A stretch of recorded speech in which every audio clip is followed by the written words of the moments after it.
ምንድነው አልመጣም ማየ እንዴ መጣሽ ሰው በገዛ ቤቱ እኮ ሰላም ማጣ ይሄ ሙሉ ቀን እኮ ነው አይሽ ሙሉ ቀን እኮ አታየም እንዴ አንተ ብለ የልጃገረድ ቀሚስ ትለብሳለህ እንዴ ኧረ የልጃገረድ አይደለም የማየ ነው ታዲያ ማየስ ቢሆኑ ወይጉሌ እንዲህ ያልኩኝ ካልወጣው እኮ ሰላም ማግኘት አልቻልኩም በአንድ ቀን ሰላም አሳጣች እኔ ምን በስዬ ከማፍቀር መፈቀር ይከብዳል በል አዎ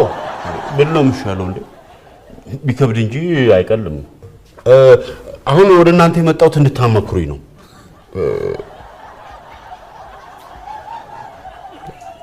አንተ ባለትዳር አይደለ እንዴ ቅሌታ